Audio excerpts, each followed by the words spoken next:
Fala aí, pessoal. Boa noite. Tudo bem com vocês? Como estão?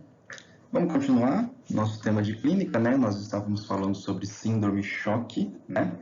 Falamos na primeira parte da aula, né, sobre fisiopatogenia e hoje nós iremos falar sobre exame clínico, diagnóstico e, se der tempo, nós falaremos um pouquinho sobre tratamento também, tá? Então vamos ver relacionado a isso, né, o choque, o que nós temos que abordar com relação a eles. Bom, quando você recebe um paciente chocado, né, um paciente em estado de choque, logicamente sua anamnese ela vai ser o mais rápido possível, né? Enquanto você está intervendo, enquanto você está já trabalhando com o paciente, né, quer seja acessando uma via venosa para administração de fluidos, de medicações e assim por diante, né? Então, enquanto você está abordando o seu paciente, você está conversando com o proprietário deste animal, né? A fim de saber o que tem acontecido, o que aconteceu com esse animal. E, logicamente, sua anamnese ela vai ser mais curta e mais breve, né? Mais breve e mais objetiva, digamos assim, tá? Então, na sua anamnese, o que você vai abordar, né? O que é importante você conversar com o tutor deste animal?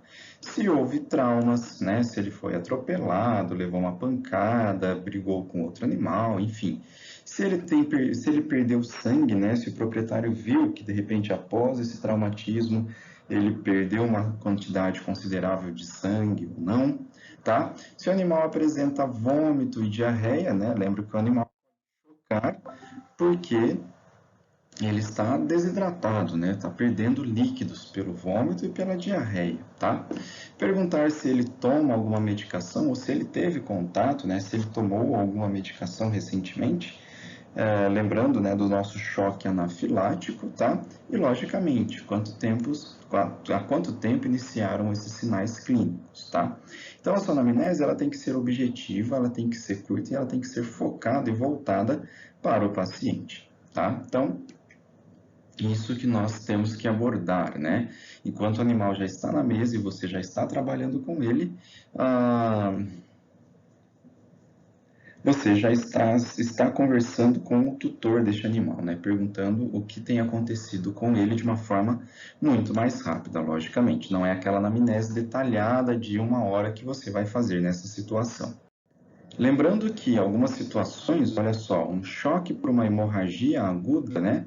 Então vamos pensar que o animal foi atropelado, rompeu o baço e está sangrando, né? Está perdendo sangue dentro da cavidade abdominal, né? Então, uma hemorragia extremamente aguda, tá?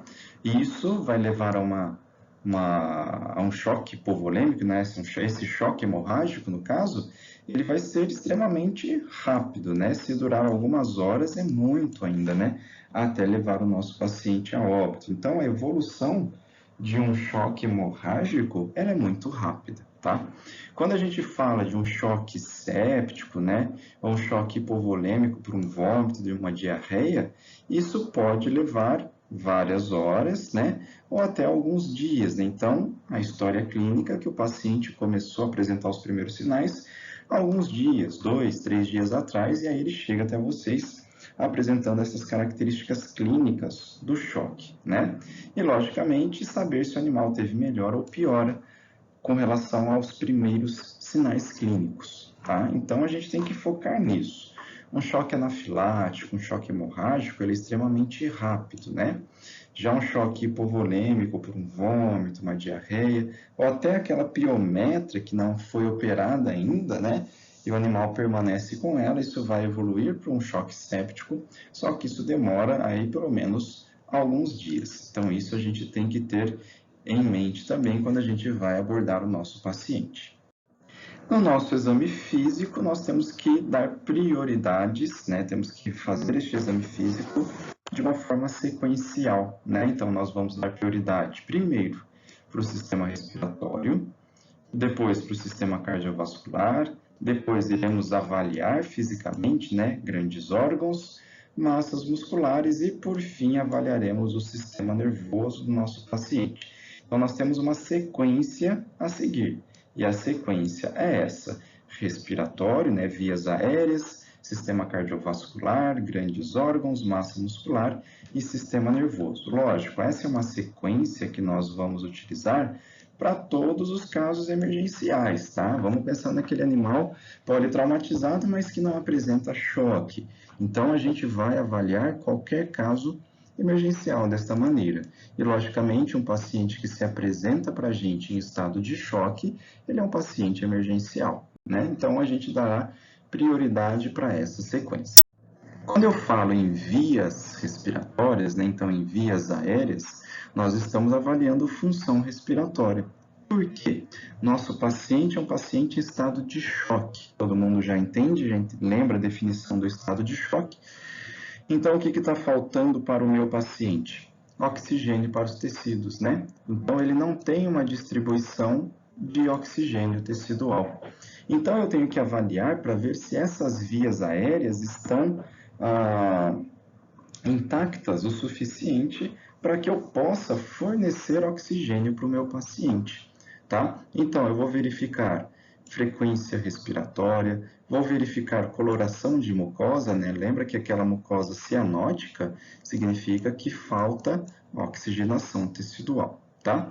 E, logicamente, também vou verificar, olha só, a presença de líquido ou gás dentro da cavidade pleural, ou seja, dentro da cavidade torácica, o que no caso inviabilizaria, né, ou não permitiria que o pulmão se expandisse, né? Então, às vezes o nosso paciente tem um pneumotórax, ok? Ele tem um pneumotórax e não consegue expandir este pulmão. Não conseguindo expandir o pulmão, ele não consegue fazer trocas gasosas, tá? Então, avaliando via respiratória, nós estamos avaliando a oferta de oxigênio que esse paciente tem, ou avaliando se é possível, né? Se a oferta de oxigênio que eu vou dar para ele já vai ajudá-lo nessa situação emergencial. Então, ficar atento a isso, né? Olha só, essas primeiras situações para um paciente traumatizado, né? Se eu tenho obstrução de via aérea por coágulos, né? Por hemorragia, por secreções, consequentemente, não adianta eu colocar esse animal no oxigênio que não vai resolver nada, né? Logicamente, novamente, aqui, ó, os coágulos de lesões, fossa nasal, cavidade oral, que impossibilite ou que vai dificultar você a entubar este animal, né, fornecer oxigênio, ficar atento para aquelas feridas penetrantes lá no pulmão, onde eu tenho um pneumotórax, né, e dificulto, logicamente, a expansão deste pulmão, se há secreção ou não, se tem um trauma, uma lesão pulmonar, né, de parênquima pulmonar. Logicamente, novamente, se nosso paciente apresenta hemo ou pneumotórax, ou se ele tem até uma hernia diafragmática, né? Quando o diafragma se rompe e os órgãos da cavidade abdominal vão para a cavidade torácica. Então, ficando atento a estas situações, por exemplo, se eu tenho a secreção brônquica em excesso, eu posso dar oxigênio que foi para o meu animal, que não vai ser suficiente, né? Ou seja, não vai ocorrer trocas gasosas. A gente tem que limpar e tirar essa secreção primeiro, para depois fornecer oxigênio para o nosso animal, né? Então, a gente tem que ficar atento para ver as possibilidades do fornecimento de oxigênio. Lembra que é um paciente chocado, né? Então, se falta oxigênio, perfusão tecidual, está faltando oxigenação também. Então, nós devemos aumentar a oxigenação desse paciente, ok? Quando a gente fala em sistema cardiovascular, eu tenho que ficar atento com grandes vasos sanguíneos e ao coração. Então, eu vou observar frequência cardíaca, bolhas e presença ou não de arritmia, né? Se o meu paciente está em choque hipovolêmico, eu não consigo acessar um vaso sanguíneo, tá? Que já canulou e canula animal. Na hora que nós já tivermos um animal em estado de choque, você não consegue achar essa veia para canulá-la, né? Então, aí é necessário dissecar a veia, pegar um bisturi ou pegar a própria agulha, né? Cortar a pele deste animal e até chegar na veia e canular esta veia, tá? O ideal também no paciente que chega em estado de choque para a gente é a monitorização eletrocardiográfica, né? Para observar se tem ou não algum distúrbio de condução elétrica, tá? Então, quando a gente fala em sistema cardiovascular, vamos ficar atentos ao coração, tá? E aos grandes vasos sanguíneos. Avaliando os grandes órgãos abdominais, né? Então, o exame do abdômen, ele serve para quê? Para verificar a presença de distensão, herniação, se tem ferida penetrante, se tem sensibilidade à dor. Logicamente, isso, por exemplo, estamos falando de um animal traumatizado, né? Aquele animal que chega, foi atropelado, está politraumatizado, né? Então, a gente avalia cavidade abdominal. Por exemplo, animal, que foi decorrente de um atropelamento, vamos sondá-lo, né? Para verificar se essa bexiga urinária não está rompida, ok? Vamos também observar ou tentar identificar se tem rompimento de grandes órgãos, como o baço, fígado ou rim. Se eu tiver rompimento desses órgãos, né, eu tenho uma perda muito grande e é uma perda aguda de sangue para dentro da cavidade abdominal, tá? E agora, olha só, rompeu o baço, por exemplo, está tendo um sangramento muito grande em cavidade abdominal.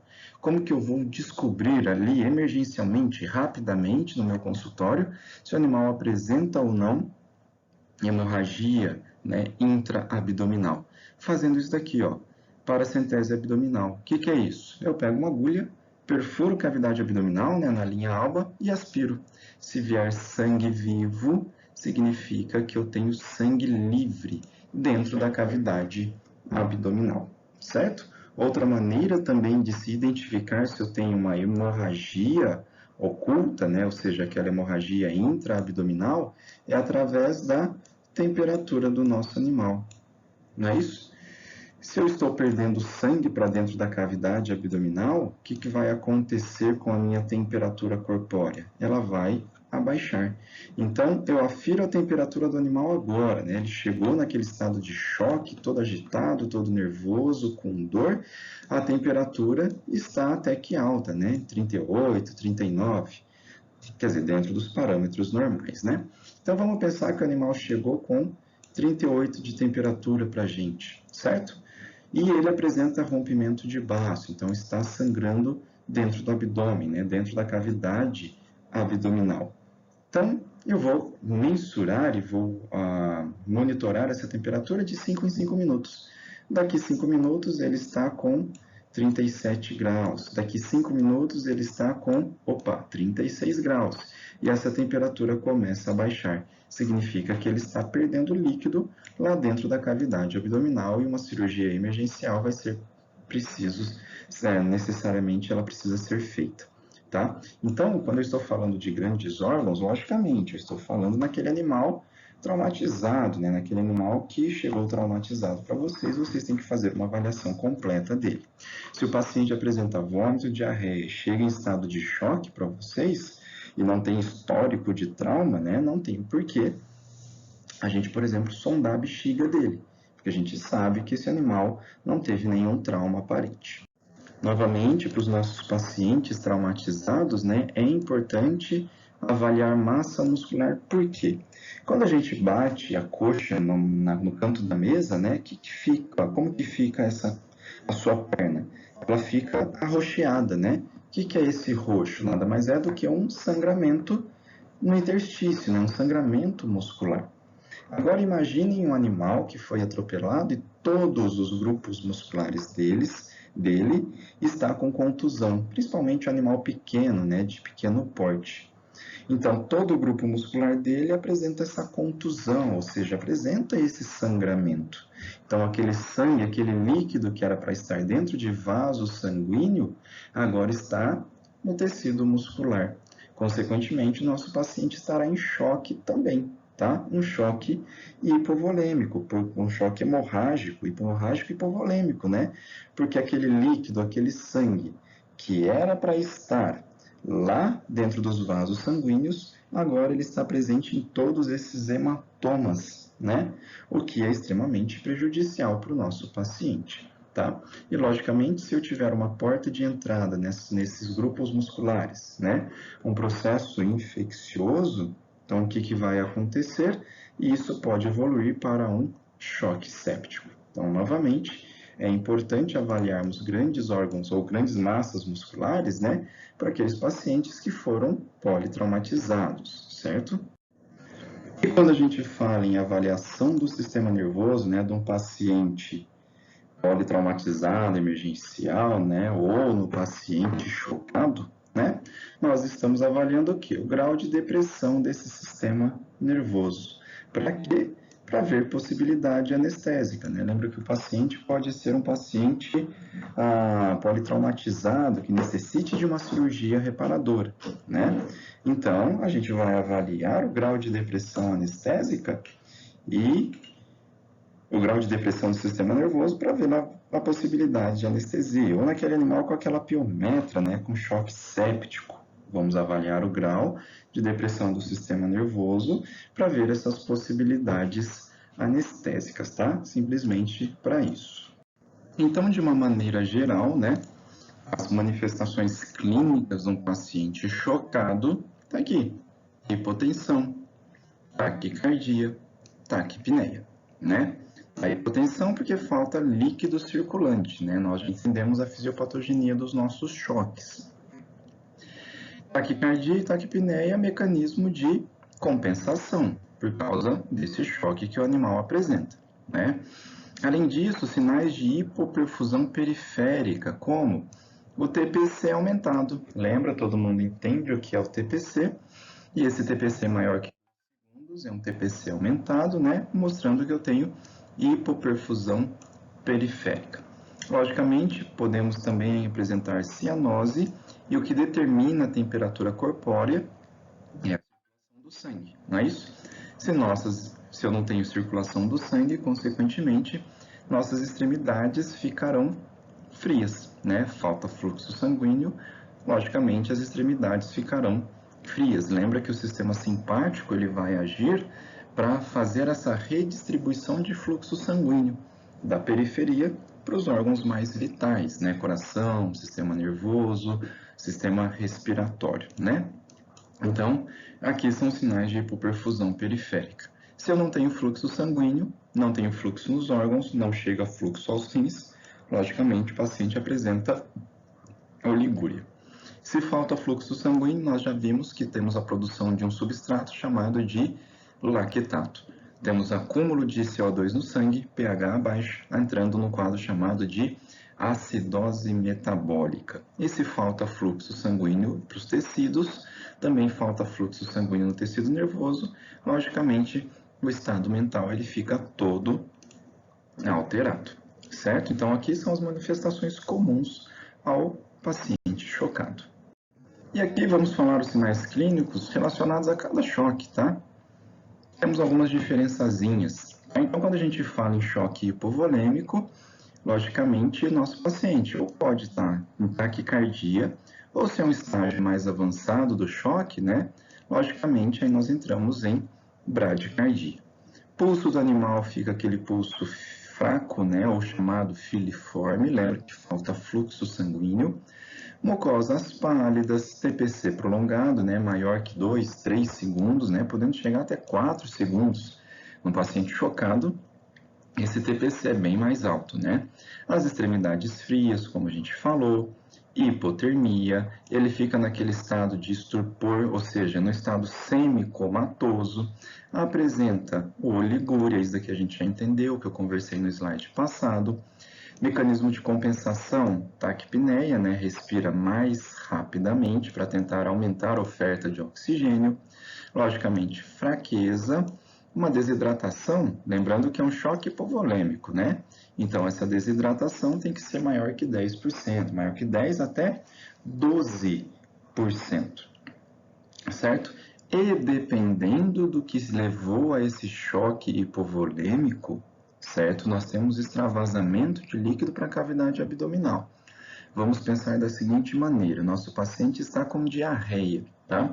Se ele está com diarreia, ele perde todos os nutrientes e proteínas. Nosso paciente também começa a apresentar hipoproteinemia, diminui pressão oncótica, extravasamento de líquido, pronto, nós temos uma distensão abdominal por causa do acúmulo de líquido livre, tá? Então, aqui alguns sinais clínicos do nosso choque hipovolêmico. No choque séptico, né, ou naquele choque endotoxêmico, basicamente temos os mesmos sinais clínicos, tá? com algumas diferenças. Vamos aqui, ó.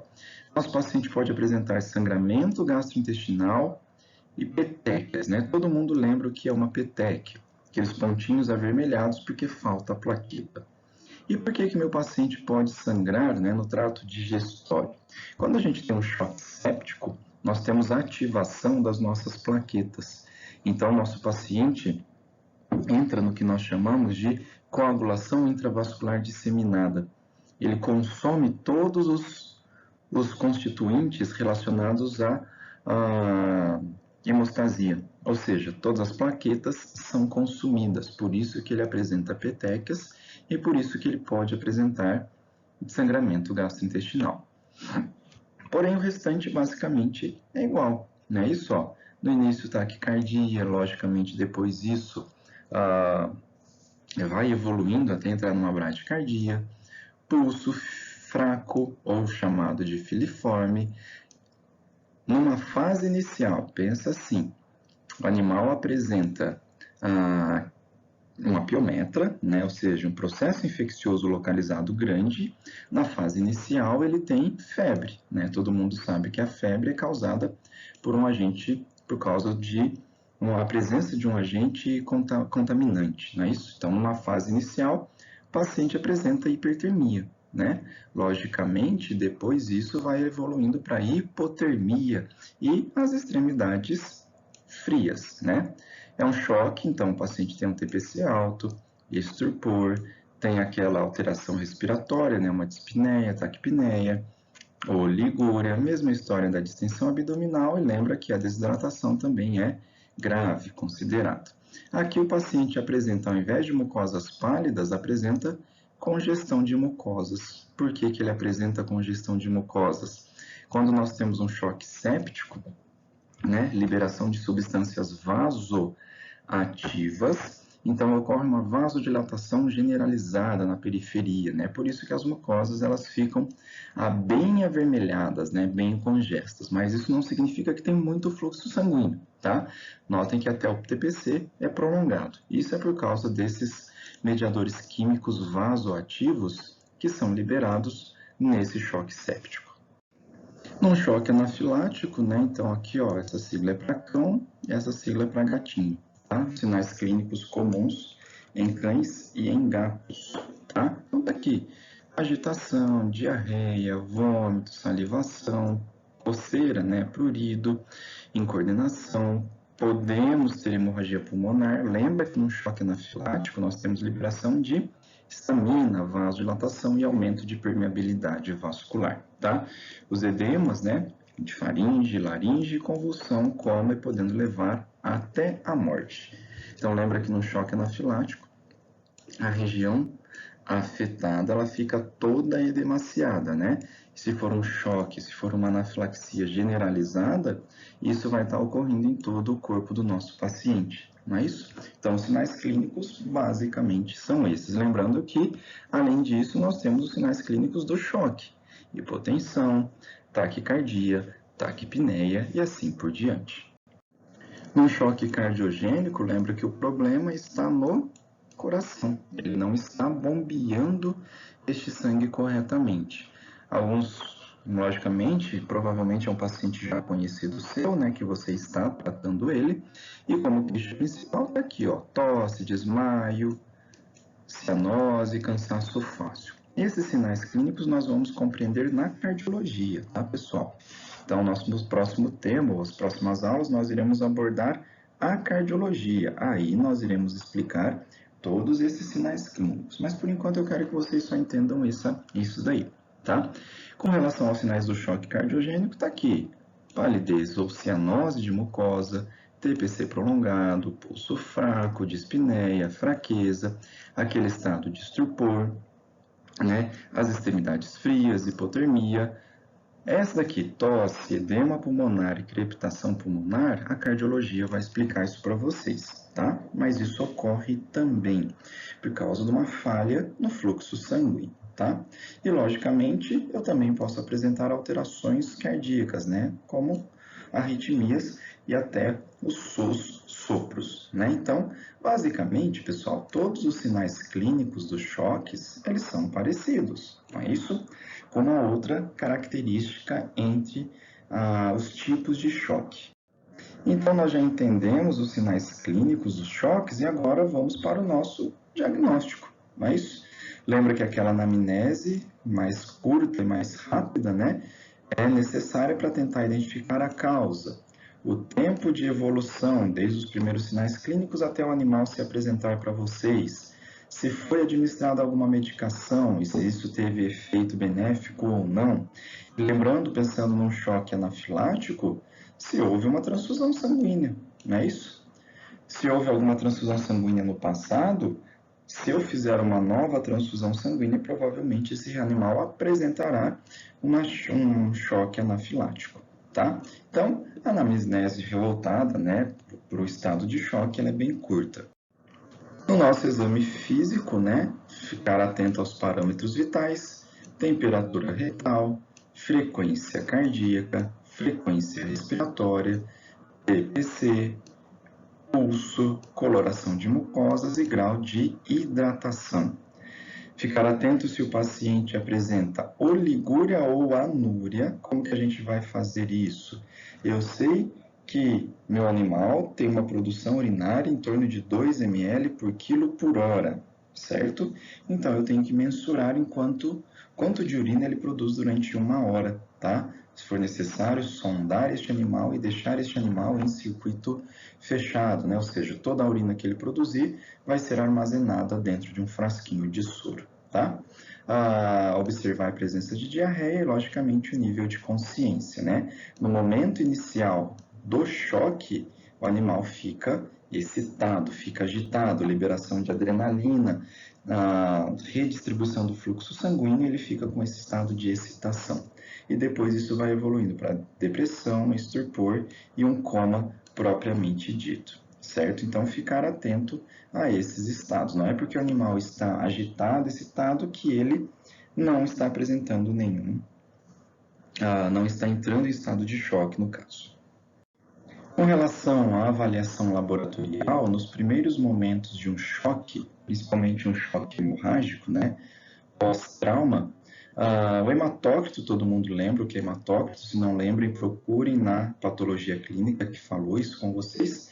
O hematócrito vai estar normal ou até, normalmente ele pode estar normal, tá? Depois de 1, 2 horas que ele fica aumentado, tá? Observar se o animal tem, logicamente, hemorragia, né, um choque hemorrágico, ele também vai perder proteínas plasmáticas, né? E isso é prejudicial porque eu diminuo aquela pressão chamada de pressão oncótica. E se eu tiver uma gasometria extremamente importante, o que nós vamos observar? Concentração de CO2 alta, né? E de oxigênio baixa e de bicarbonato baixa também. Consequentemente, o pH sanguíneo ele estará mais baixo do que o normal, ou seja, ele estará ácido, o que também indicando, né, aquela acidose metabólica, que é extremamente prejudicial. Um pH abaixo de 7,2 já é inviável para a vida, né? Então, o paciente vai apresentar essa acidose metabólica. E com relação à avaliação laboratorial de outros órgãos, né, olha só, o fígado, por exemplo, logicamente, se eu tiver lesão hepática, as enzimas hepáticas vão se alterar. Se o nosso paciente não tem perfusão renal, valores de creatinina e valores de ureia também vão aumentar, né? Lógico, eu pego um animal com uma creatinina extremamente alta, não quer dizer que ele está em estado de choque, né?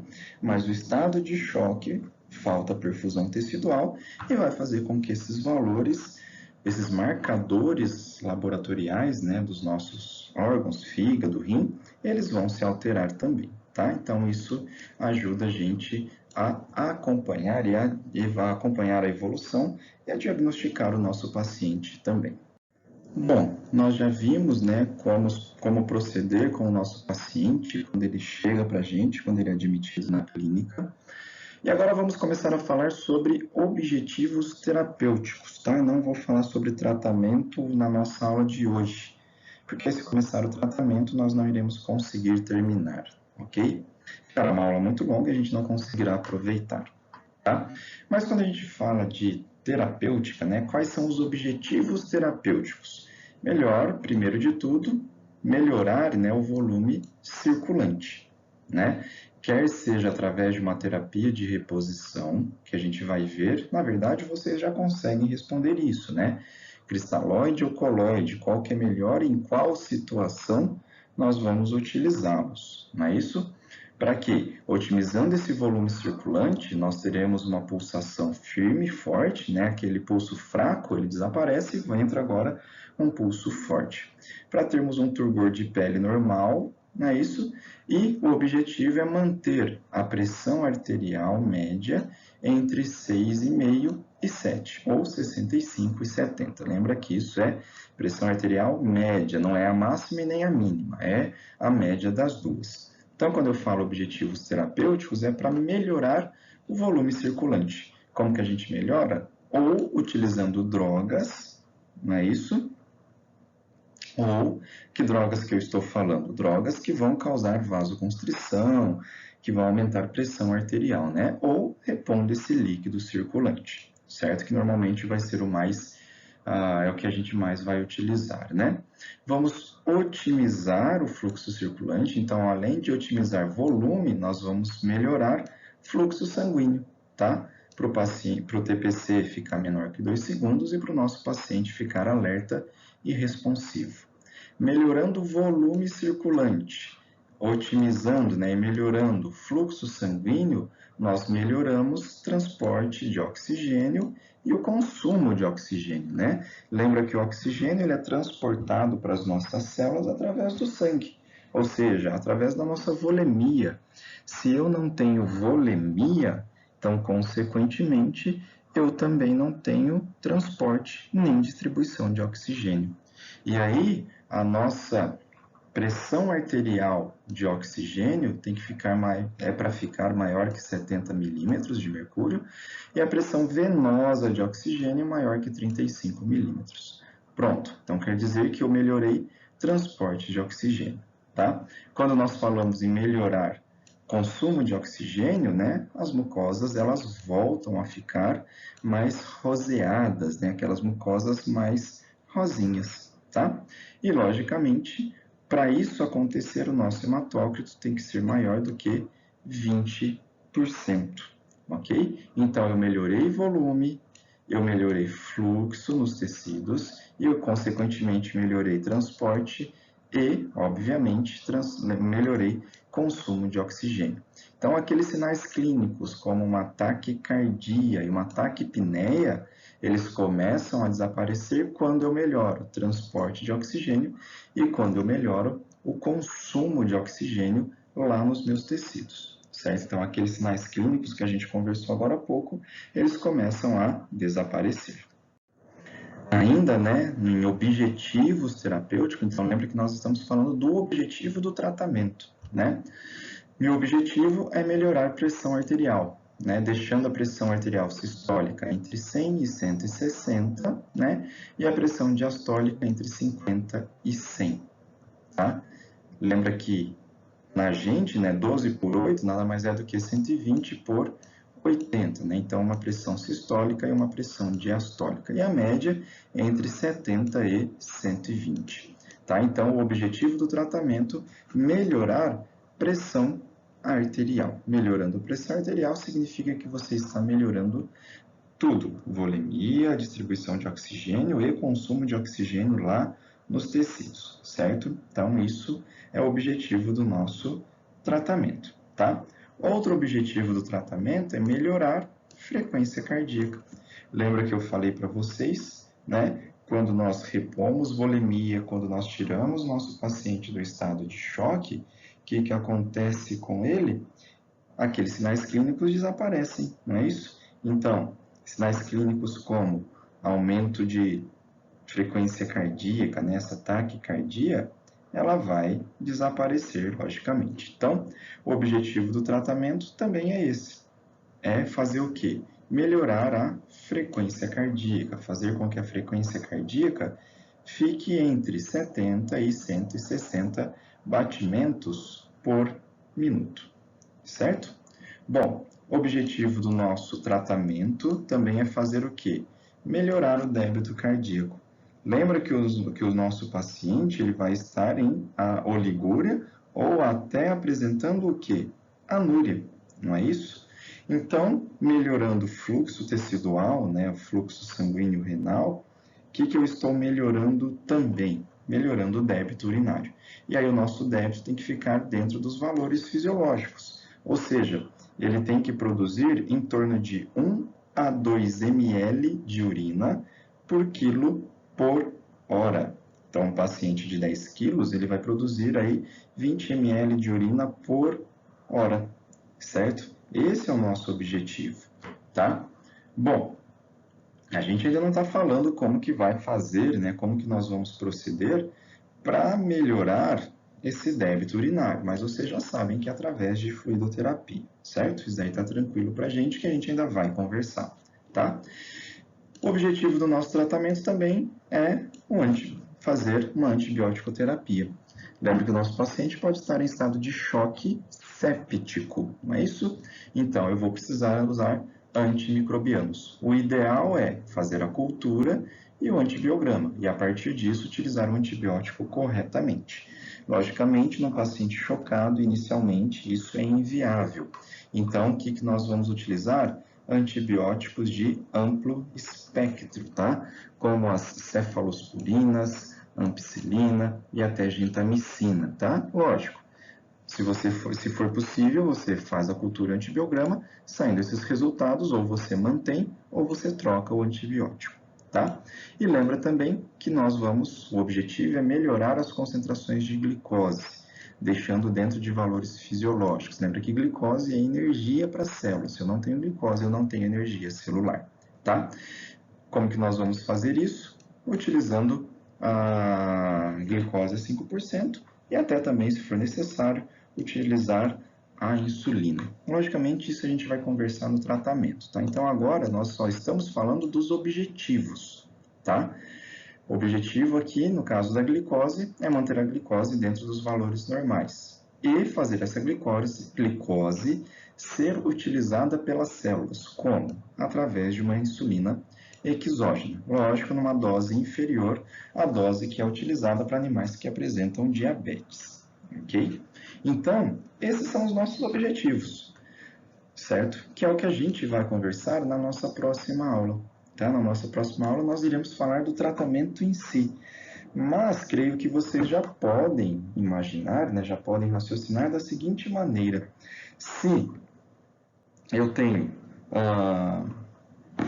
hipovolemia, né, um tratamento que eu preciso é repor essa volemia, ou com cristalóide ou com coloide. E a gente teve uma aula específica sobre esses líquidos, né? E é sobre isso que a gente vai conversar na próxima aula, ok?